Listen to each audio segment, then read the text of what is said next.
నమస్తే రమగారు. నమస్తే జయ. రమగారు, ఏదైనా కొత్త సిరీస్ స్టార్ట్ చేద్దామా? అంటే రాజులు మర్మాలు అలా ఏదో మెలికలు తిరిగిపోయి అలాంటి కథలు కాకుండా 2 పెళ్లిళ్ళు 3 పెళ్లిళ్ళు కాకుండా ఈజీగా సింపుల్ గా మనలాంటి ఒక సాధారణ వ్యక్తి కథ చెప్పుకుందాం జయ. సూపర్. పరోపకారి అండి పరోపకారి పాపన్న ఒకటి కాదు, ఓకే 5 కథలు మన దగ్గర ఉన్నాయి. ఓకే. ఇంకా కొత్త కథలు కనపడితే అవి కూడా చెప్తాను. కాదు రమగారు, ఏ స్టోరీకి ఆ స్టోరీ ఎండ్ అయిపోతుందా లేకపోతే కంటిన్యూ అవుతుందా? ఇది పరోపకారి పాపన్న అనేవాడి జీవితం, అతని జీవితంలో జరిగిన ఒక్కొక్క సంఘటన, అతను ఎట్లా ఇతరులకి సహాయం చేశాడు. మామూలుగా మనకు కూడా ఎక్కువ మందికి హెల్ప్లు చేసేవాళ్ళని పరోపకారి పాపన్న అంటుంటాం. అవునవును. ఇది 1950s చందమామలో వచ్చింది సిరీస్. బాగా పాత కథలే, బాగుంటాయి కథలు, సింపుల్గా ఉంటాయి కథ, ఇంతేనా అనిపించదు. ఓకే. ఇలా ఇతరులకు సహాయం చేయటం గురించి వాళ్ళు ఎంత మంచిగా చేస్తారో కొంతమంది, వాళ్ళని తెలుసుకోవడం చాలా బాగుంటుంది అనిపిస్తుంది. నాకు మహా ఇష్టం పాపన్న కథలు, తప్పకుండా బాగుంటాయి కథలు. పూర్వం ఒక రామాపురం అనే ఒక చిన్న ఊళ్ళో ఒక తల్లి కొడుకు ఉండేవాళ్ళు. తండ్రి లేడు. అయితే ఆవిడ కొంచెం పెద్ద వయసులోనే పిల్లాడు పుట్టాడు. కాస్త పెద్ద, ఆవిడ పెద్దది, పిల్లాడు చిన్న పిల్లాడు. వాడిని అందరూ పాపన్న అని పిలిచేవాడు. పాపాయి, పాపోడు అలా పిలుస్తుంటారు కొన్ని ఊళ్ళలో. ఆ పాపోడే పాపన్న అయ్యాడు. అయితే ఈ పాపన్న ఏంటంటే కొంచెం అమాయకుడు, మంచివాడు. ఎవరో ఒకళ్ళకి హెల్ప్ చేస్తూ ఉండేవాడు. వాళ్ళమ్మ పాపం పినికి సాయం చేయరా, పాపం వీళ్ళకి చేయరా పాపం అనేది మొదట. క్రమంగా వీడు ఎంతసేపు ఎవరో ఒకళ్ళకి సాయం చేస్తూ ఉండేవాడు. వాళ్ళమ్మ ఇలా అయితే ఎలాగరా సొంతం చూసుకోకపోతే అనేది. అంటే ఏమనేవాడు, పాపం వాళ్ళే పేదవాళ్ళమ్మ, వాళ్ళు మనకేమి ఇస్తారు అనేవాడు. ఎవరైనా ఏదైనా పని చేస్తుంటే ఒరే పాపన్న రారా సాయం పట్టరా అంటే సాయం చేయటం. ఒరే పాపన్న కాస్త ఇది ఎవరికైనా ఇచ్చిరారా, వాళ్ళు ఎవరికైనా అక్కడ పోయి అక్కడ ఇచ్చేయటం. ఇక ఎంతసేపు వాళ్ళకి ఆ పని చేయటం, వీళ్ళకి ఈ పని చేయటం, ఇదే. సొంతానికి ఏమీ లేదు. ఎక్కడైనా ఓ చోట పని చేసి ఓ ఉద్యోగంలాగా చేసి 10 రూపాయలు తెచ్చుకోవాలి, ఏదైనా నేర్చుకోవాలి. వీడు పని చేయటమే, ఆ పని చేయటం, ఈ పని చేయటం, అన్ని పనులు వచ్చు, అవే వస్తాయి అంతేగా. ఇప్పుడు ఎవరో దున్నుతున్నారనుకో, ఈ పూట పని మనిషి రాలేదు, వాడు ఎవడో రాలేదురా, నువ్వు కూడా రావా అంటే వెళ్ళిపోతాడు. ఈ బరువు ఎత్తవా అంటే వెళ్ళిపోతాడు. నీళ్ళు తెచ్చిపెట్టవా అంటే వెళ్ళిపోతాడు. వాళ్ళమ్మ చెప్పేది కానీ అతను వినేవాడు కాదు. అలాగే గడిచేది. అయితే ఏమైంది, కొంతకాలం కాస్త పెద్దవాడు అయ్యాక వాళ్ళమ్మ ఒకనాడు ఏకాదశి నాడు ఉపవాసం, ద్వాదశి వచ్చింది. వస్తే ఆ పూట దేవుడికి ఏదో చేసి పెడదామని అనుకుంది. చేసి పెట్టాలి, ఏదైనా దేవుడికి నైవేద్యం పెట్టుకోవాలి, పాయసము అవి పెడదామనుకుంది.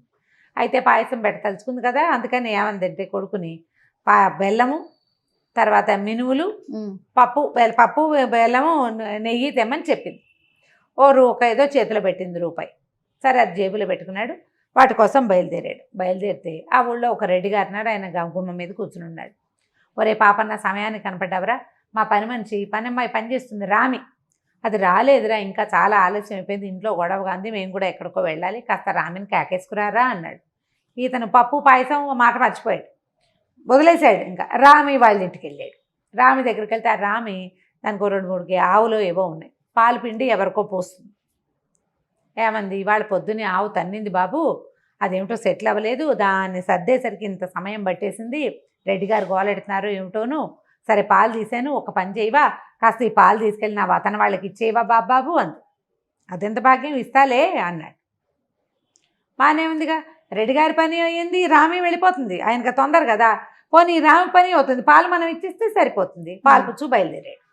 పాలు పుచ్చుకెళ్తుంటే పురోహితుడు కనిపించాడు, ఆ ఊరు పురోహితుడు.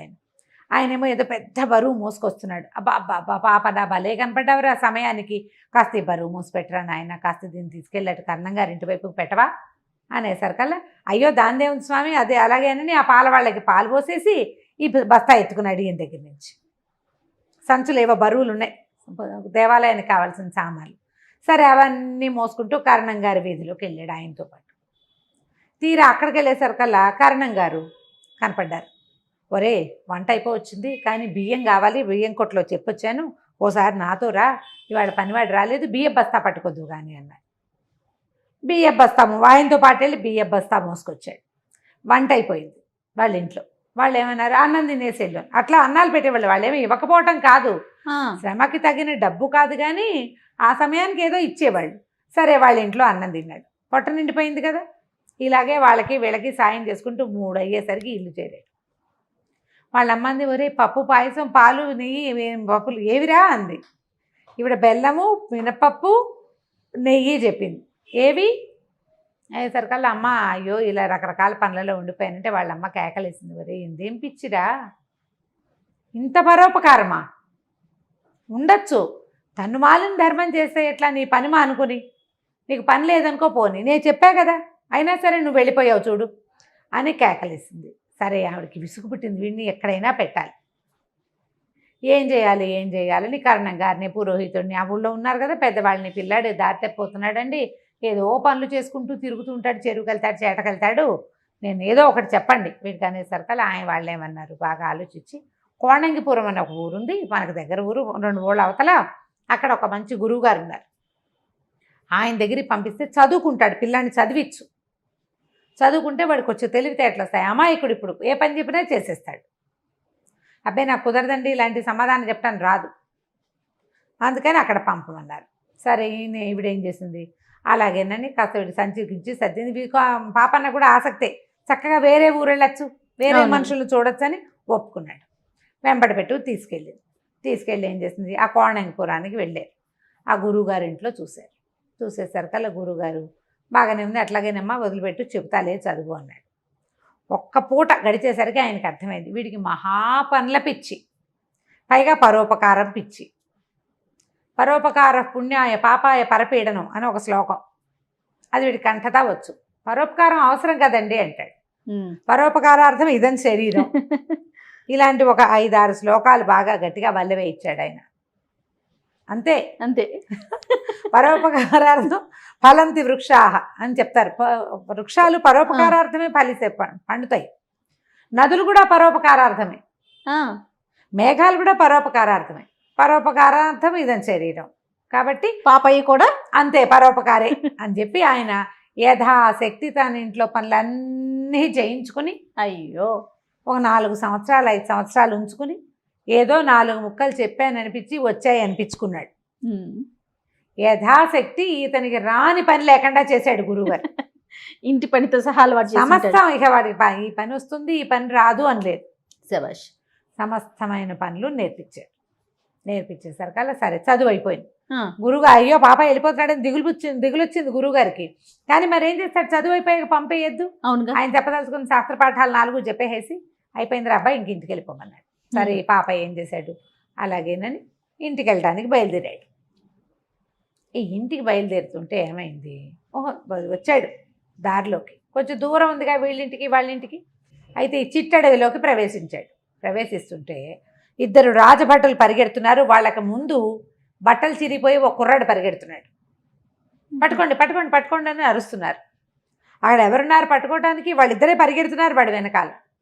ఈయన ఏం చేశాడు, ఏమనుకున్నాడు పాపన్న, ఓహో ఈ రాజభటులు వీడు దొంగో ఏమిటో అయ్యుంటాడు అని చెప్పేసి పరిగెత్తి పట్టుకున్నాడు. పరోపకారార్థం కదా ఈయన చేసేది, పరోపకారం, పరిగెత్తుకుంటూ దొంగను పట్టుకున్నాడు.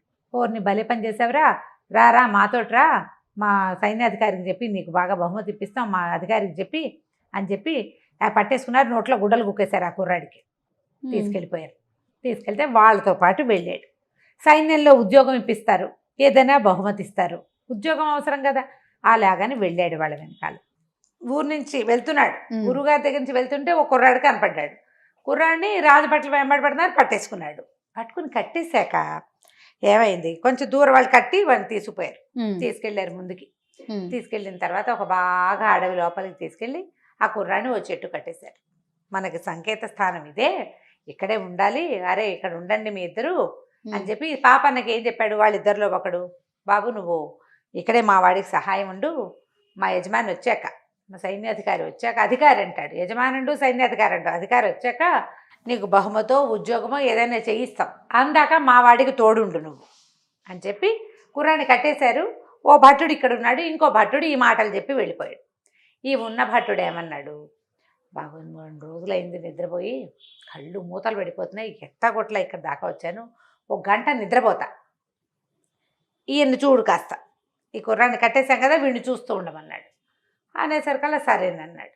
చూస్తూ ఉండాలి అంతే కదా, పైన పరోపకారి పైగా, అదే కదా. సరే ఆ భట్టుడేమో పక్క తిరిగి పడుకున్నాడు. మామూలుగా నిద్రపోయేటప్పుడు చూస్తూ పడుకుంటారు, కానీ ఒళ్ళు తెలియని నిద్ర పట్టాక ఎటో తిరిగిపోయి ఎక్కడో చూస్తారు, వాళ్ళు ఏం చూస్తారు మనని, అటు తిరిగిపోయారు.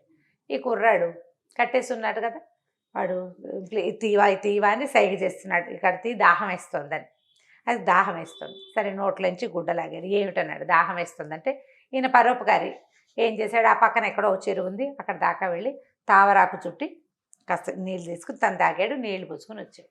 పుచ్చుకొని వచ్చేసరికల్లా ఆయన మంచిని దాగి, నువ్వెవడివిరా నాయన నాకు దాపురిచ్చావు, నేను ఈ రాజుగారి కొడుకుని, యువరాజుని, వీళ్ళు నా అంగరక్షకులు, మా సైన్యాధికారి మా నాన్న మీద తిరుగుబాటు చేయటానికి చేతకాక నన్ను చంపేయటానికి ఎత్తెత్తాడు, ఈ మొత్తం నా అంగరక్షకులందరినీ తనే పెట్టాడు, వీళ్ళేమో ఈ అడవిలో ఏదో దేవాలయం ఉందని చూపిస్తామని నన్ను పట్టుకున్నారు, వీళ్ళు నన్ను పట్టుకోవడంతో నాకు అర్థమైంది, నన్ను తీసుకొచ్చారు, అక్కడి నుంచి నన్ను బంధించబోయారు, నేను పారిపోయాను, పరిగెడుతుంటే నువ్వు ఒకటి వచ్చి నాకు దాపురించి నన్ను పట్టుకున్నావు అనేసరికి నిర్ఘాంతపోయాడు. అయ్యో నాకు ఎట్లా తెలుస్తుందండి, మీ బట్టలేమో చిరిగిపోయినాయి, మీ మొహం ఏమో మాసిపోయింది, కింద పడిపోయాడు, అదే కదా, దుమ్ము కొట్టిపోయింది, వీళ్ళు ఆగుడు పీకుడులో బట్టలు చిరిగిపోయినాయి, దొంగ అనుకున్నాను, వాళ్ళేమో సైన్యపు దుస్తుల్లో ఉన్నారు, వాళ్ళు సైనికాలు బట్టల్లో ఉండేసరికి రాజభట్లు అనుకున్నాను నేను అన్నాడు. అనేసరికి ఇప్పుడు ఏం చెయ్యాలి, అయితే ఓ పని చేయండి, కట్లు తీసేస్తా, మీరు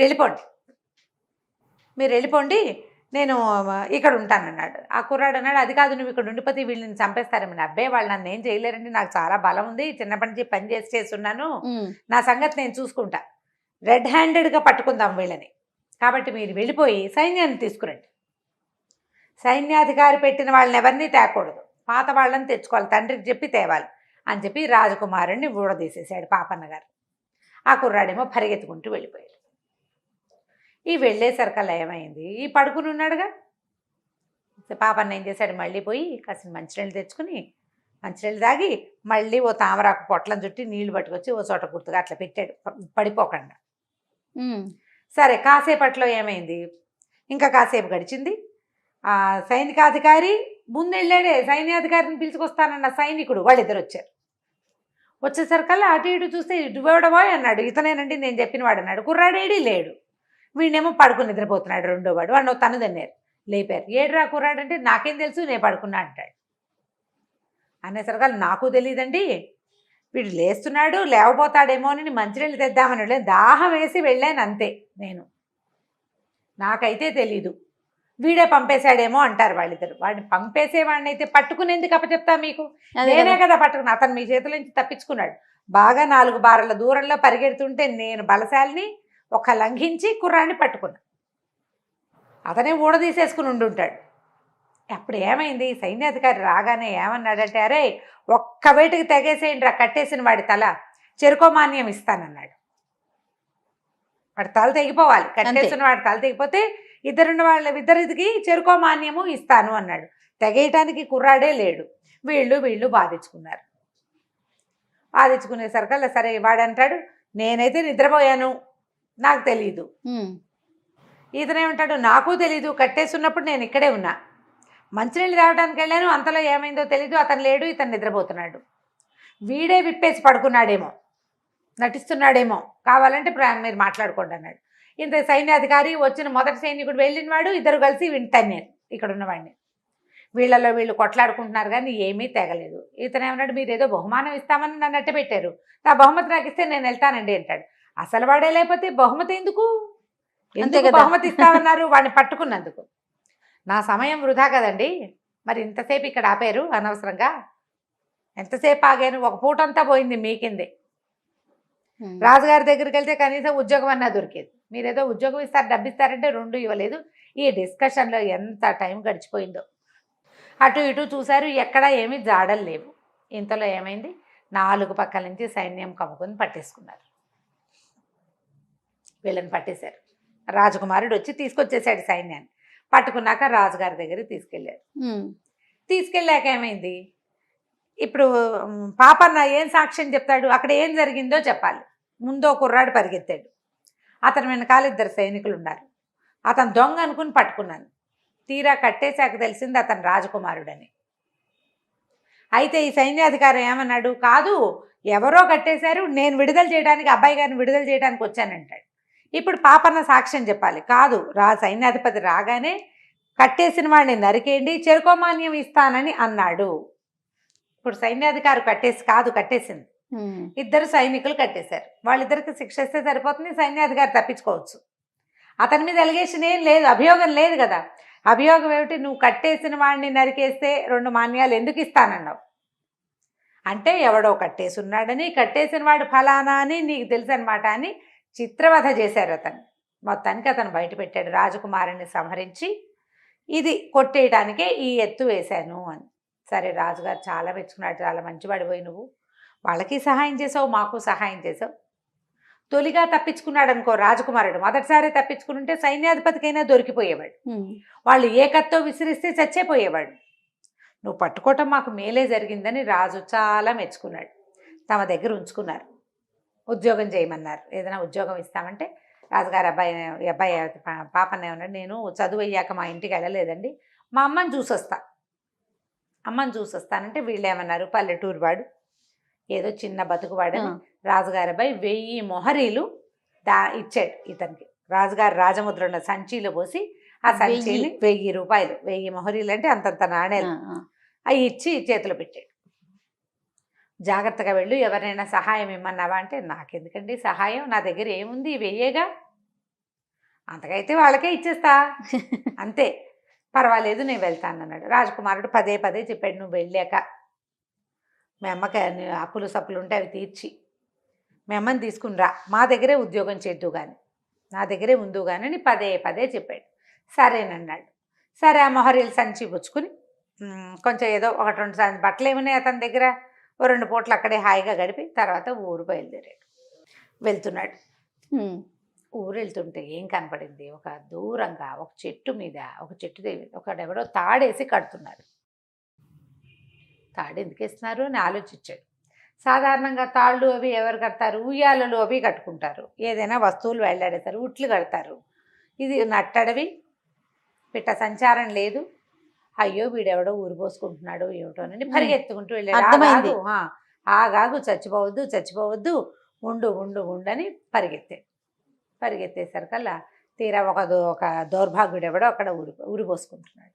అడిగాడు, ఎందుకు ఊరి పోసుకుంటావు ఏమిటంటే, అయ్యో నాకున్న కష్టాలు అన్నీ కాదండి, చాలా కష్టాల్లో ఉన్నాను నేను, ఎంత ఇబ్బందుల్లో ఉన్నానో చెప్పరాని బాధలు ఉన్నాయి నాకు, మరి నేను అందుకే చచ్చిపోదలుచుకున్నాను అంటే, ఏమిటి నాయనా అంత కష్టం ఏమిటో చెప్పంటే, నాకు 300 వరహాలు కావాలండి, 300 ఉంటే నేను బతికేయగలుగుతాను, 300 వరహాల అప్పులు అవి తీరిస్తే కానీ మా ఊళ్ళోకి నన్ను అడుగు పెట్టనివ్వరు, నాకు చాలా బాధలు ఉన్నా, నా వల్ల కాదు, అందుకని చచ్చిపోదలుచుకున్నాను అనేసరికి ఈయనేమన్నాడు, సంచి తీసి 300 లెక్క పెట్టాడు. ఇదిగో 300 వరహాలు తీసుకో, చచ్చిపోవద్దు, బతుకు హాయిగా అనంగానే ఇతను ఏం చేశాడు, 300 వరహాలు ఇవ్వగానే ఆ డబ్బు ఇట్లా గావంచాలో మూట కట్టుకున్నాడు, ఉత్తరీయాల్లో గబగబా మూట కట్టుకుని పరిగెత్తుకుంటూ వెళ్ళిపోయాడు. ఈ పాప నాకు అర్థం కాదు, నేను నీకు సహాయం చేస్తానన్నా, డబ్బులు ఇస్తే వాడు ఎందుకు పారిపోతున్నాడు,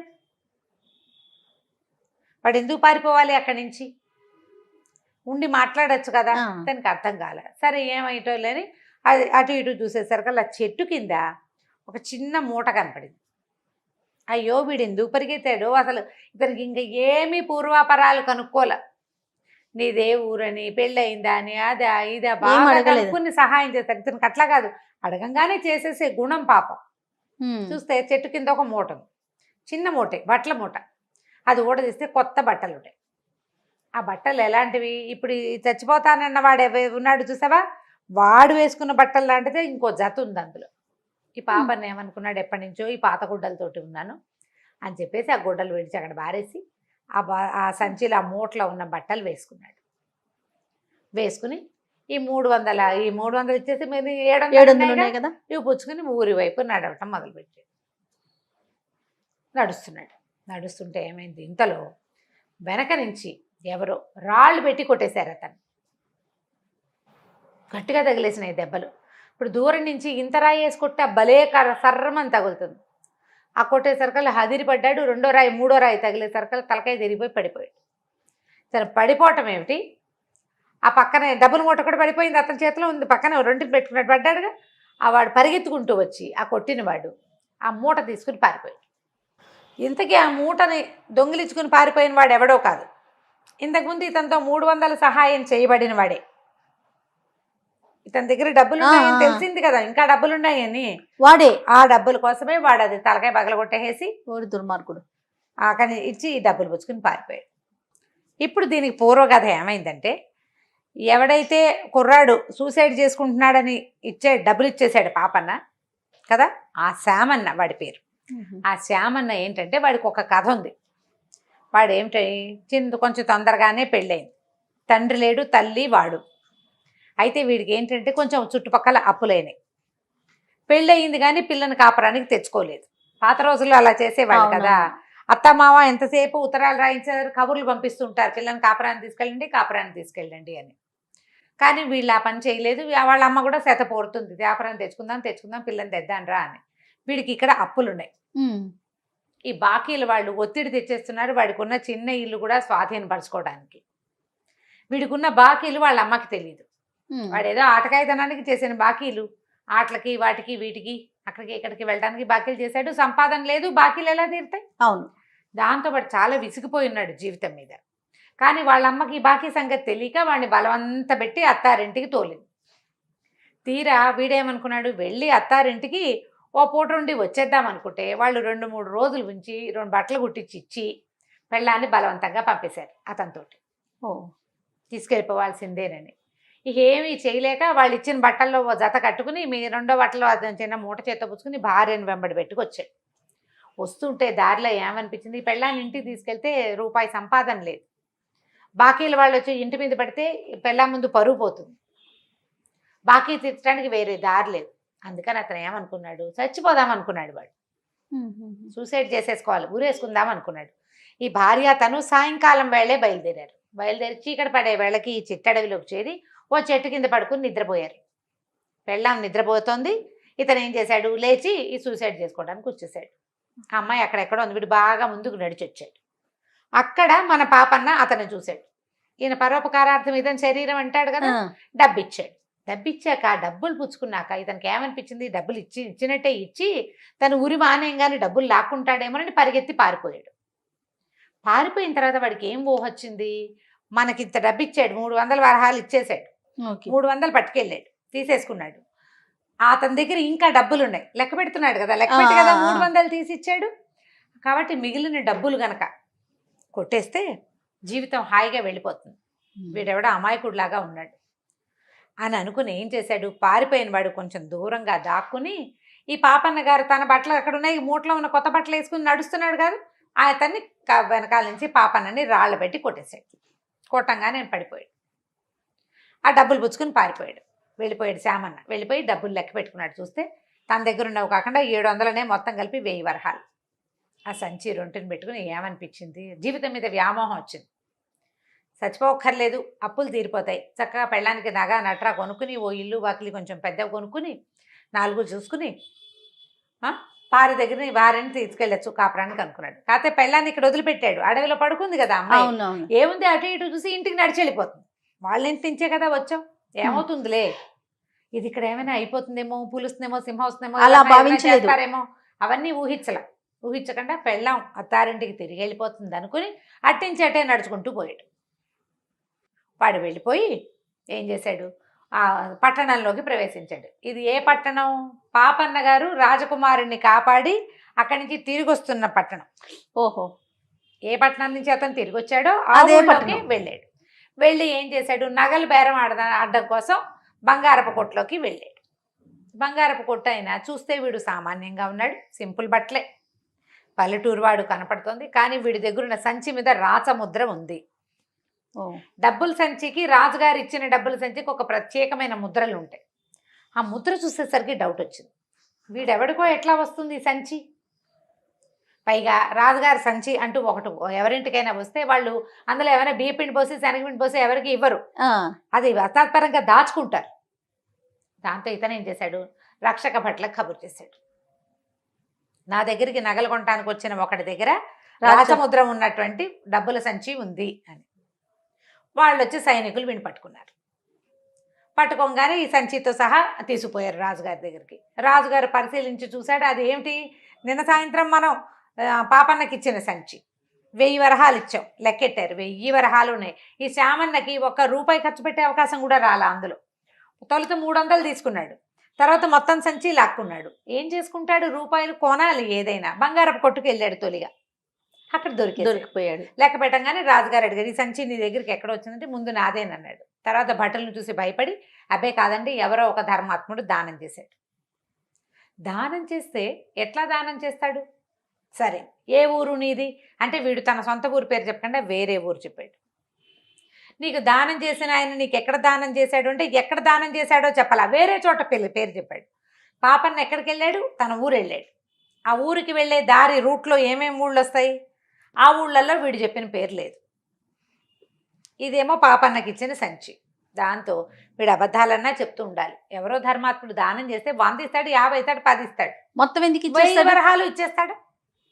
సరే ఆ సంచి దగ్గర పెట్టుకున్నారు. వరే వీడిని కొట్లో పడేంట్రా, పాపన్న ఊరు వెళ్ళాడో లేదో కనుక్కోండి అని జనాల్ని పంపించారు.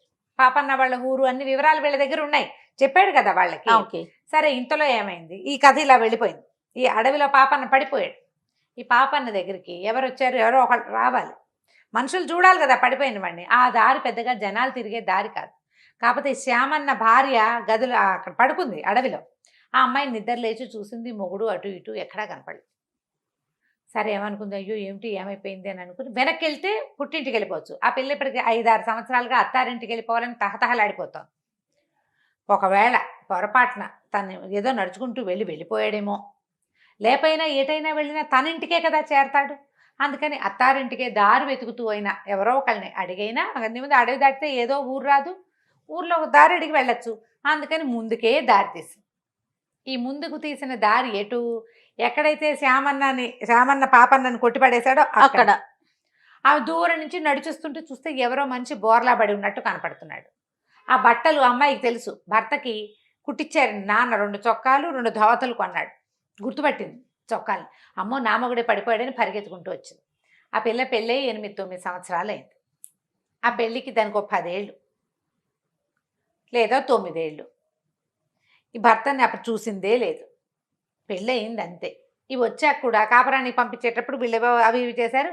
మొగుడు వైపు చూస్తే అందరు చుట్టుపక్కల నవ్వుతారు. సిగ్గుబడి ఎప్పుడు బాగా మొగుడిని పరకాయించి వాడు ఎంత పొడుగు ఎంత ఎత్తు సరిగ్గా తెలియదు అమ్మాయికి.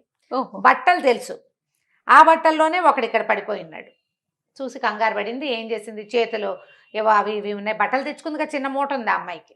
అటు ఇటు చూస్తే సరే ఆ పవతలు ఎక్కడో నీళ్లున్నాయి, గబాలను కాసిన నీళ్లు బట్ట తడిపి పట్టుకొచ్చి మొహం మీద నీళ్లు జల్లి లేవదీసింది. లేవదీసేసరికల్లా ఈ లేవదీసింది ఎవరో అనుకుంటాడు, ఆయనకేం తెలుసు. అయ్యో ఇట పడిపడి అతను లేవదీసి లేచి కూర్చునేసరికల్లా సిగ్గుపడి దూరంగా నుంచుంది. పోయి మొగుడికి దగ్గరికి వెళ్తాం అమ్మాయికి అలవాట్లేదు, దూరంగా నుంచునేసరికల్లా లేచి చూసుకున్నాడు. చూస్తే తల వెనకాల బొప్పి కట్టింది. అబ్బో బొప్పి గట్టిగా కట్టిందని, ఎవరు నీళ్లు చల్లిందని చూస్తున్నాడు. అమ్మాయి నువ్వేనా నీళ్లు చల్లిందంటే తలకాయ భూమిలో పాతేసి అవునది. మొహం చూపించట్లా, సిగ్గుపడుతుంది అనమాట. అమ్మాయికి సిగ్గు ఎక్కువ. అక్కడి నుంచి ఏమన్నాడు, ఈ కొట్టిన వాడు ఎవడో నా సంచి పట్టుకుపోయినట్టున్నాడు అని చెప్పి చూసుకున్నాడు. సంచి లేదు. ఈ పిల్లకి గుర్తేమిటి, బట్టలు మాత్రమే. సరే అక్కడి నుంచి లేచి నడవటం మొదలుపెట్టాడు. ఈ అమ్మాయి మొగుడే కదా, ఆయన వెనకాలే నడవటం మొదలుపెట్టింది. 1 నిమిషం అయ్యాక చూసుకున్నాడు. ఎవరమ్మా, ఏమిటి, నీకేమైనా అవసరమా, ఇక్కడ ఒకదాన్ని ఎందుకున్నావు ఏమిటి అని అడిగాడు. అమ్మాయి తెలిపోయింది. ఏమిటి ఇలా అడుగుతున్నాడు, మొగుడు ఇలా అడుగుతున్నాడు ఏమిటి అనుకుని, ఈ తగిలిన దెబ్బకి వీడికి మతిపోయి ఉంటుంది.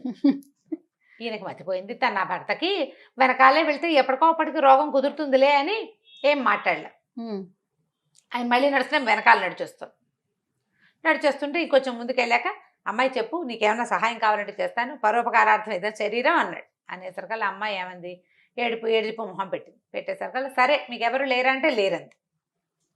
సరేలే పోనీ నేను మా ఇంటికి వెళ్తాను, నా వెనకాలేరా, మా అమ్మ నీ సంగతి కనుక్కుంటుందిలే అన్నాడు. ఈ అమ్మాయికి ఏం తెలుసు, భర్తకి ఇంట్లో తల్లి ఒక్కతే ఉంది, పాపన్న కూడా తల్లి ఒక్కతే కాదు ఉంది, అన్ని మ్యాచ్ అయినాయి. మా అమ్మ నాన్న మా అక్క తమ్ముడు అని ఏం అనలా. మా అమ్మ ఉంది ఇంటి దగ్గర పెద్దది, ఆవిడ నీ సంగతి కనుక్కుంటుందంటే సరేలే అక్కడికి వెళ్ళాక అత్తగారైనా తన్ని గుర్తుపట్టకపోతుందా, వీడు రోగం కుదరకపోతుందని వెనకాలే నడుచుకుంటూ వెళ్ళింది. ఇంటికి వెళ్ళేసరికల్లా వాళ్ళ అమ్మ దూరం నుంచి చూసి ఏరా నాయనా వచ్చావురా అంది.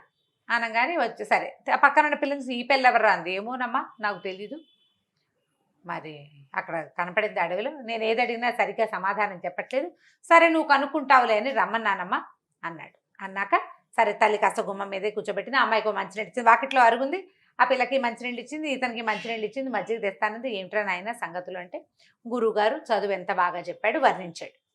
అక్కడి నుంచి రాజకుమారుడిని ఎవరో ఎలా పట్టుకున్నారో, ఆ పట్టుకున్న వాళ్ళని తను ఎట్లా వాళ్ళని చేసి రాజకుమారుడిని రక్షించాడు అది చెప్పాడు.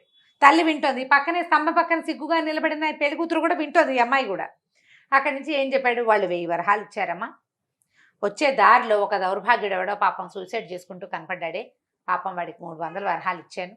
ఏముందిలే, పరోపకారార్థం ఏదో శరీరం ఇచ్చేశాను. వస్తుంటే ఎవరో నెత్తి మీద కొట్టారమ్మా. మరి అక్కడ వెళ్ళిపోయిన వాడు, డబ్బులు ఇచ్చిన వాడివి బట్టలు ఉంటే కొత్త బట్టలు, వాడు సంచి ఎందుకు వదిలిపెట్టాడో తెలియలేదు, ఆ బట్టలు ఎత్తి వేసుకున్నాను. మరేమో ఎవరో నేను నెత్తి మీద కొట్టారు, 700 పోయినాయమ్మా. వాళ్ళ మంది పోతే పోయినాయి నాయన, బతికొచ్చావు అంతే అంతే చాలు. ఇదంతా వింటున్న ఈ అమ్మాయికి అర్థమైంది, ఓహో వీడు మన మొగుడు కాదు. ఓకే. అయితే ఊరు పోసుకోబోతున్నాడు, కష్టాలు చెప్పాడు, తనకి ఇబ్బందులు చెప్పాడు అని ఎవరినైతే చెప్తున్నాడో అతను తన భర్త. ఆయన బట్టలే ఈయన కట్టుకున్నాడు, కానీ ఈయన మళ్ళీ కొట్టింది ఎవరో తెలియదు. కొట్టిన వాడు ఎవడో ఉండాలి, అది ఎవరో తెలియదు. ఈ 10 నిమిషాలు కూడా గడవక ముందే రాజభట్లు వచ్చేసారు గుర్రాలు వేసుకుని.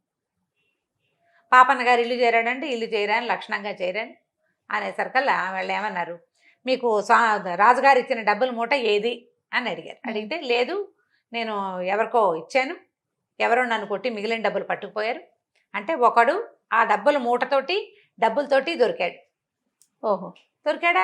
ఎలా ఉన్నాడు ఏంటంటే, నువ్వు వేసుకున్న బట్టలు లాంటివే వాడు వేసుకున్నాడు అని చెప్పారు. అదే చొక్కా, అదే పంచ అనగానే అప్పుడు ఈయనకి ఏం స్ట్రైక్ అయింది, ఓహో వాడే మొదట 300 ఇచ్చిన వాడే నన్ను కొట్టుంటాడు అనుకుని. వెంటనే ఈ పక్కన ఈ అమ్మాయి కూడా అర్థమైపోయింది. అతనేమో నువ్వే ఇచ్చావని చెప్తున్నాడు, తర్వాత ఏమో నేనే తీసుకున్నానంటాడు, ఏం చేస్తాను చెప్తున్నాడో నిజం చెప్పటం లేదు.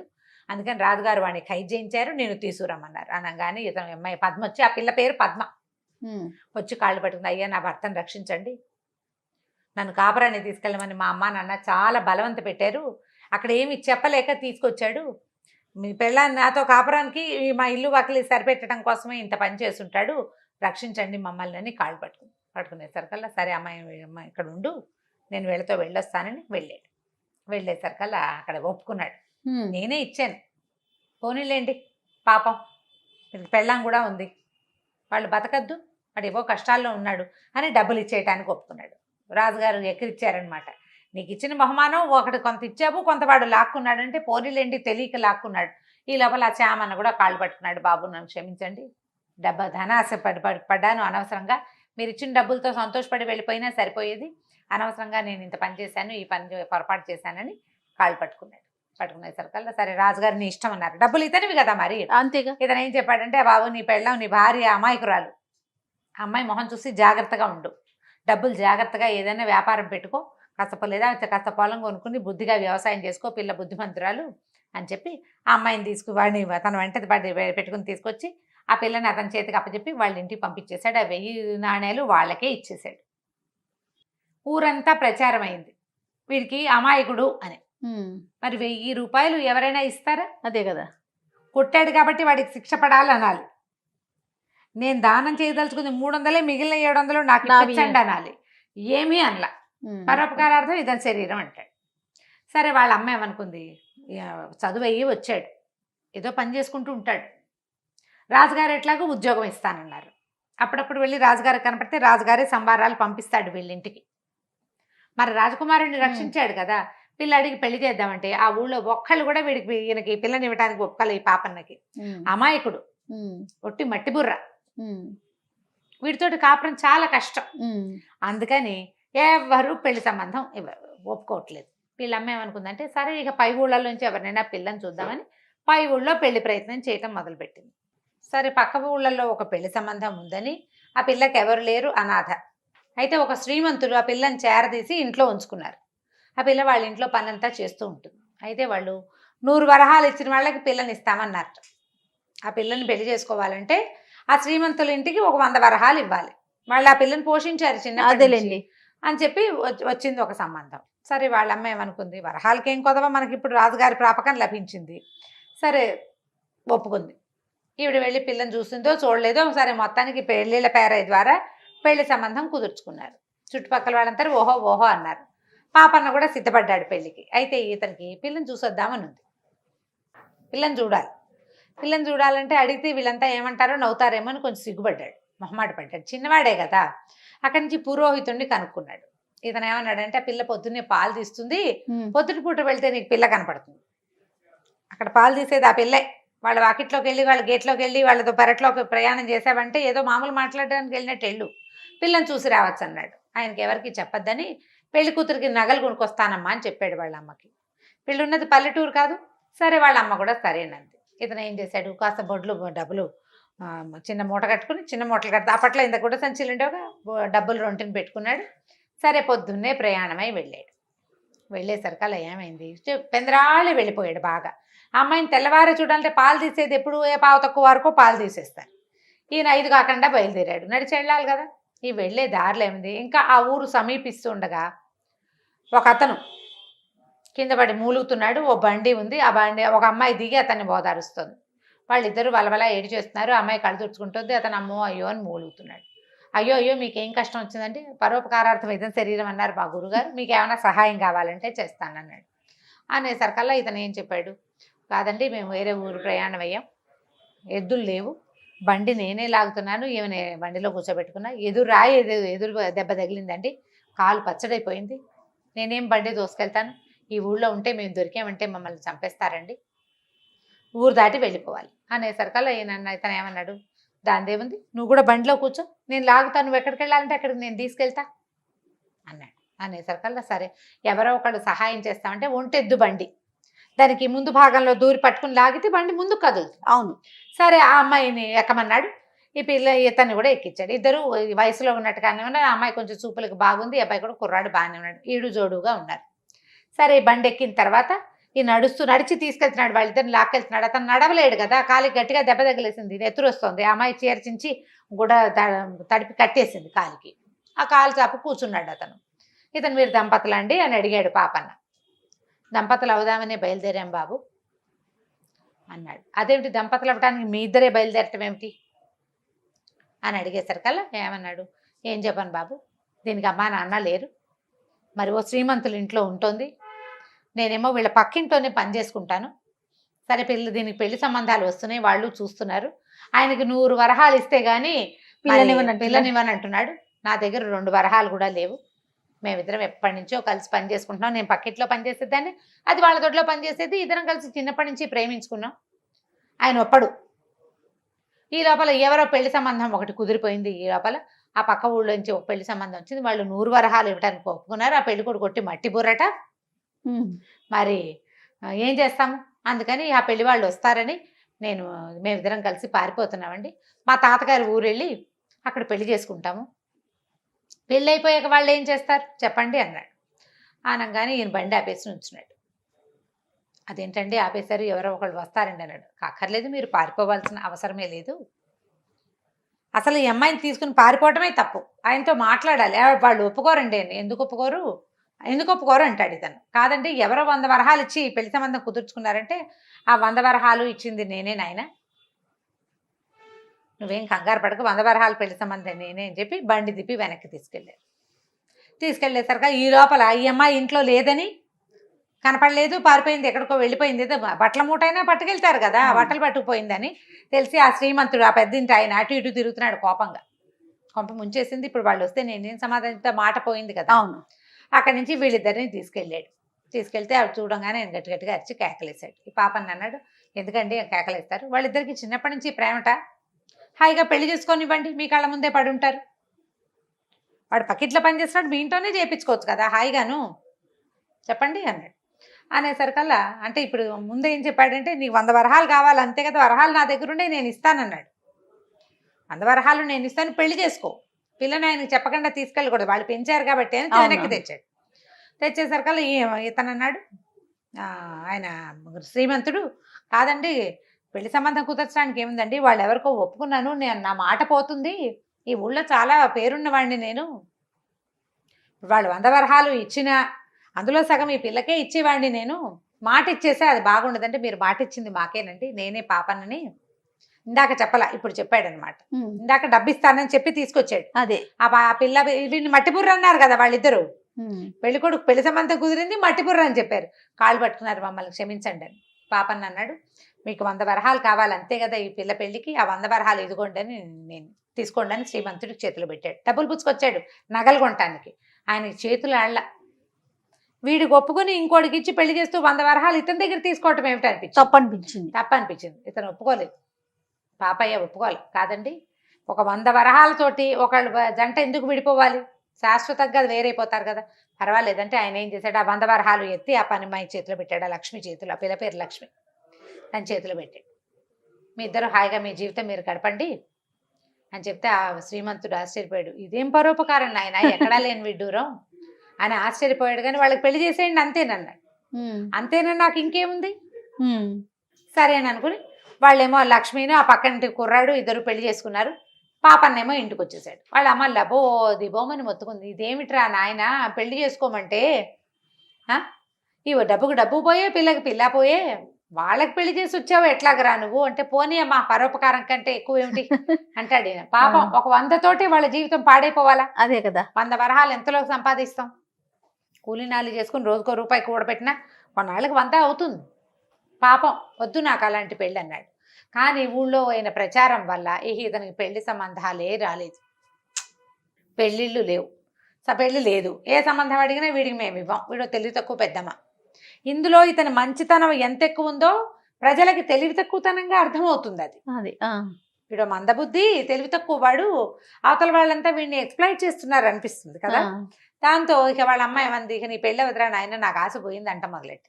అబ్బాయి ఏమన్నాడంటే, పాపన్న అమ్మ అట్లా కాదే, దేశాటం చేస్తాను 4 రోజులు, చదువుకున్నానా, నాకు నా చదువు కొంత రాణింపు రావాలి కదా, కొంత డబ్బు తీసుకుని దేశాటం చేస్తా, ఎక్కడైనా నాకు తగిన పిల్ల దొరికితే పెళ్లి చేసుకుంటాలే.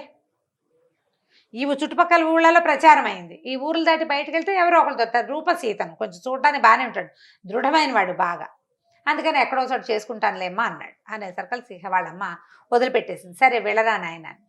అయితే ఏమైంది, ఇతను వెళ్తూ కూడా దారిలో ఎవరు ఏది సహాయాలు అడిగితే వాళ్ళకి సహాయం చేయటం, అడగక్కర్లా, ఎవరైనా బరువు మోసుకుంటుంటే నా చేతికి వెండి నేను పట్టుకొస్తాను, సహాయం చేస్తానండి, పరోపకారార్థం ఇదని శరీరం అంటాడు.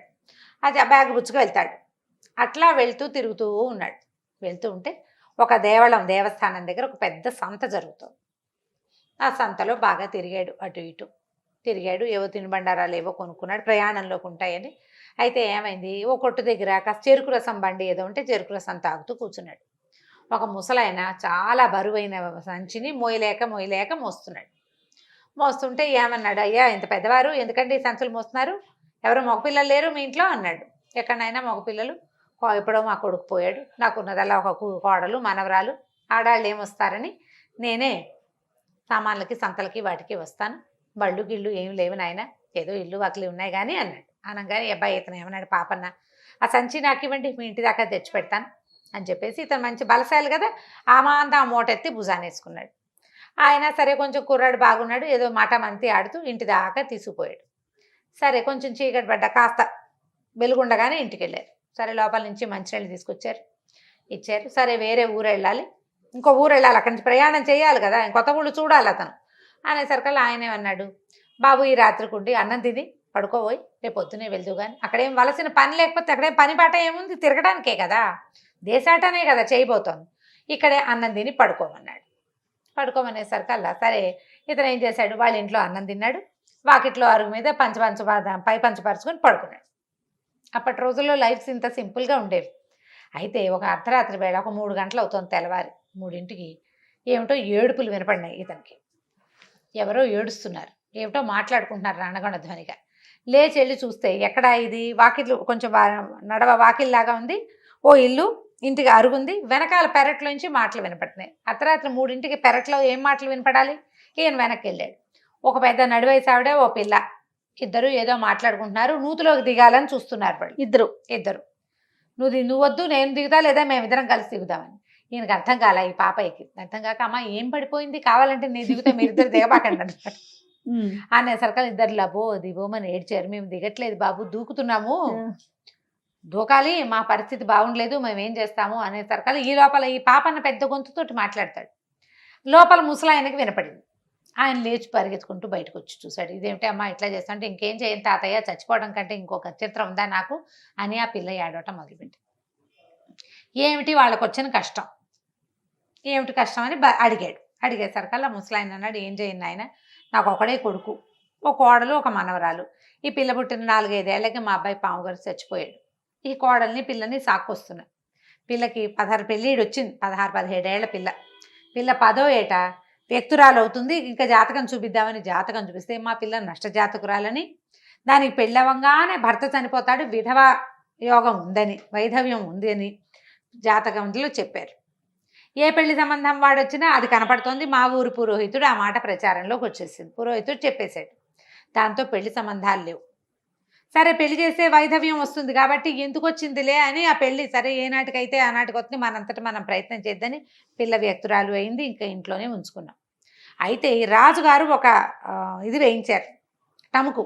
ఏంటంటే 16 సంవత్సరాలు నిండిన పిల్లలు ఎవరైనా వివాహం కాకుండా ఉంటే వాళ్ళకి గ్రామాధికారి ఇష్టం వచ్చిన వాడికి ఇచ్చి పెళ్లి చేసేస్తారు.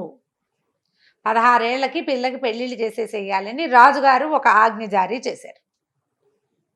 ఈ జారీ చేసిన ఆజ్ఞ ప్రకారం ఈ పిల్లకి 16 ఏళ్ళు నిండితే రేపొద్దున గ్రామాధికారి వస్తే ఆ ఊళ్ళో ఉన్న 2వ పెళ్లివాడికో 3వ పెళ్లివాడికో ఇచ్చి పెళ్లి చేసేస్తారు ఈ పిల్లని. 2వ పెళ్లివాడు పోతే వాడి సంతానానికి ఈ పిల్ల దొరికేస్తుంది. అంతే కదా. అదే కదా. అందుకని ఈ పిల్ల లబోదిబోమని ఏడుస్తుంది. ఇప్పుడు పెళ్ళి ఎక్కడ జరుగుతుంది దానికి?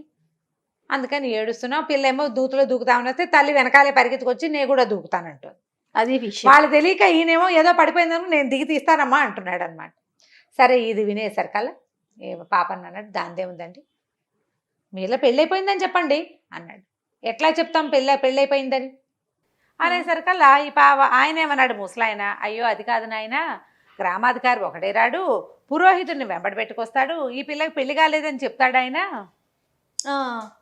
అది తెలిసిపోతుంది అనేసరికల్లా ఇతనే ఏమన్నాడు, అయితే ఏముంది పెళ్ళి రేపొద్దున చేసేసుకుందాము ఏముంది అన్నాడు. అనేసరికల్లా అయ్యో నాయన నువ్వు చచ్చిపోతావు, నాకు అట్లా నువ్వు చచ్చిపోతావు కదా, ఏం చెప్పాడు పురోహితుడు, ఈ పిల్లకి పెళ్ళి అయితే భర్త చచ్చిపోతాడు అని చెప్పాడు. నీకెందుకు వచ్చింది నాయన ఈ కష్టం అంటే, ఏం పర్వాలేదండి, పరోపకారార్థం ఇదే శరీరం అన్నారు మా గురువు గారు, ఏమవుతుంది వివాహం చేసుకుందాము, నేనే పెళ్లి కొడుకుని చూపిస్తారు, ఎలాగూ నువ్వు నా దారి నేను పోతా, మీ పిల్లని మీరు ఉంచుకోండి అన్నాడు. అనేసరికల్లా సరే ఆయన తాతగారు తల్లి సంతోషించారు, వీడెవడో మంచివాడు దొరికాడు, పోనీ పిల్లకి పెళ్ళయిందన్న పేరైనా ఉంటుంది. సరే తెల్లవారేసరికల్లా పురోహితుడిని కేకేశారు, మా పిల్లకి పెళ్లి కుదిరింది, ఫలానా పాపన ఒక కుర్రాడు మా ఇంట్లోనే ఉన్నాడు, పెళ్లి చేయొద్దు కానీ రమ్మన్నారు. అనేసరికల్లా సరే చుట్టాల పక్కలంతా చేరారు. మధ్యాహ్నానికల్లా గ్రామాధికారి కూడా వచ్చాడు, పెళ్లి చేసుకుంటున్నారు కదా ఇంకేముంది, సరే ఊరుకున్నాడు.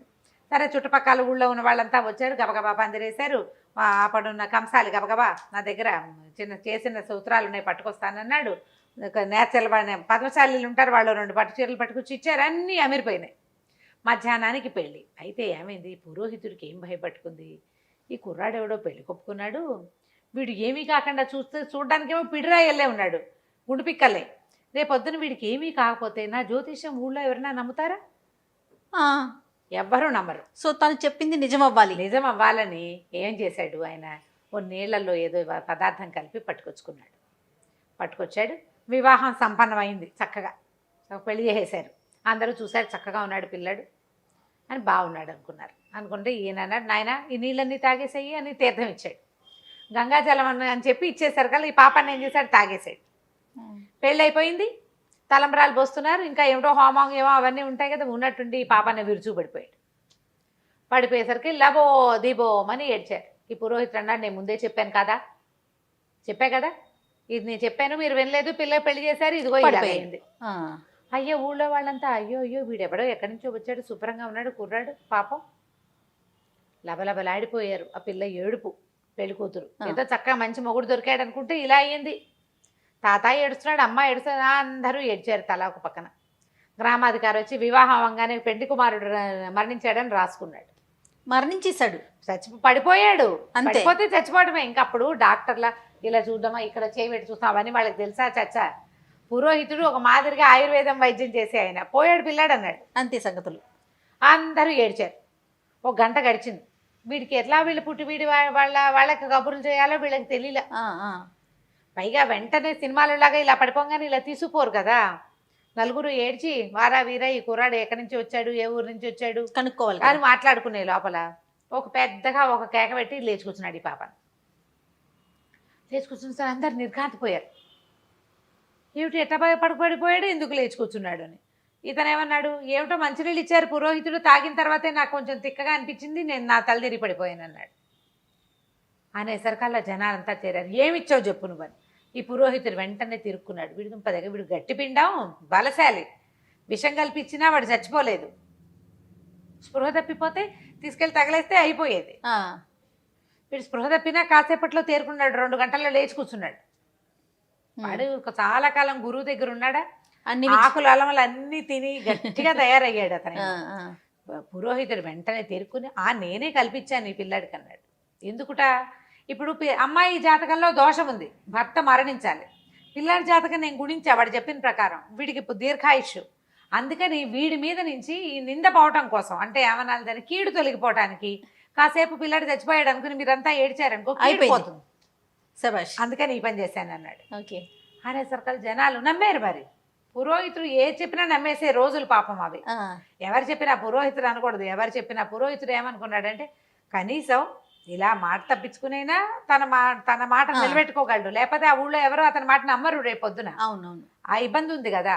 సరే అక్కడి నుంచి తర్వాత పెళ్లి తర్వాత చేయవలసిన కార్యక్రమాలన్నీ చేసి 10 రోజులు వాళ్ళ ఇంట్లోనే ఉండి తర్వాత తన భార్య మీనాక్షిని తీసుకుని ఇంటికి వెళ్ళిపోయాడు. వాళ్ళు కూడా సంతోషించారు. ఆ తర్వాత మామగారు లేరుగా, అత్తగారు తాత వాళ్ళు కూడా ఈ ఊరికి రాకపోక చేస్తూ ఉండేవారు. మీనాక్షి ఆ పెళ్లి కూతురు పేరు. ఆ మీనాక్షిని తీసుకుని ఇంటికి తీసుకుపోయాడు పాపన్న. ఆవిడకి ఇంటికి వెళ్ళాక అమ్మాయికి తెలిసింది. ఇప్పుడు తనని రాత్రి మన ఇంట్లో వాకిట్లో పడుకుని నేను చేసుకున్నానని చెప్పండి, కావాలంటే నేను చేసుకుంటాను, చస్తే చచ్చాను అన్నాడు. ఏమన్నాడు, పోతే పోతానులేండి, బతుకుంటే నా దారి నేను పోతాను లేదని అన్నాడు. ఇంత మంచివాడు, తనకు దొరికినందుకు అమ్మాయి సంతోషించింది. కానీ ఆ ఊరు వెళ్ళాక అమ్మాయికి ఏం తెలిసిందంటే వీడందరికీ పరోపకారమే చేస్తాడు.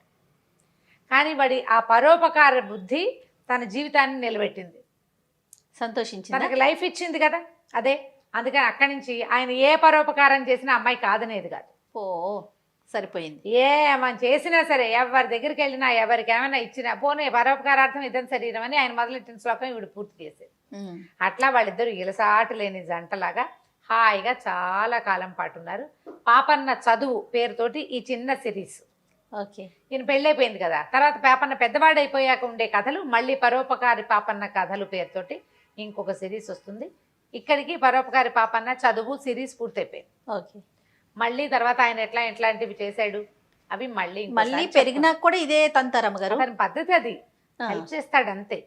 విచిత్రంగా ఇట్లా సొంతం చూసుకోకుండా చేసేవాళ్ళు ఎదురు దెబ్బ తిన్నా దాన్ని దెబ్బగా భావించరండి. భగవంతుడు కూడా వాళ్ళకి సరిగ్గా టర్న్ చేస్తాడు, వాళ్ళ మీదకి వచ్చిన విషయాన్ని కూడా సరి చేసేస్తాడు. అవునవును, ప్రకృతి చేస్తుంది చూడు ఆ పని. కనిపిస్తారంటారా రమ్మగారు ఈ కాలంలో మనకి?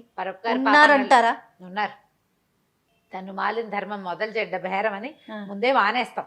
చాలా మంది మానేస్తారు.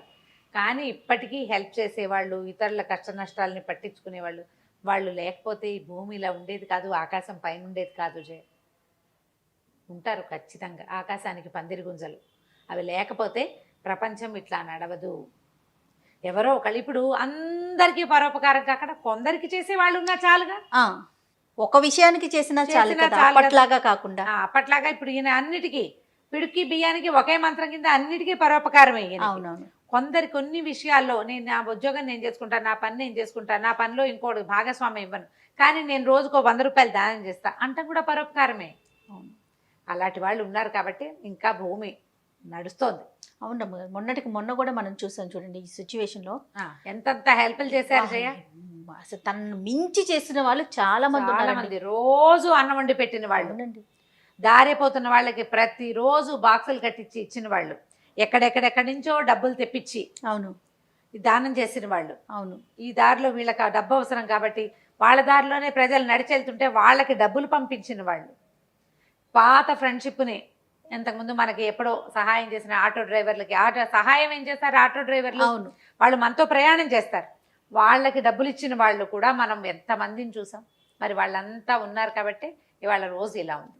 ఖచ్చితంగా రమ్మగారు. కానీ ఈ లక్షణాన్ని అలవర్చుకోవటం ఎంతకైనా సరే, అంటే పూర్తిగా మీరు అన్నట్లు పాపన్నలాగా చేయలేకపోయినా మనకి తోచినంత మనం చేసుకుంటూ చేయగలిగినంత సహాయం, మనకి ఇబ్బంది లేనంత మటుకు చేసినా కూడా మంచిదే. అంతే. నమస్తే. నమస్తే.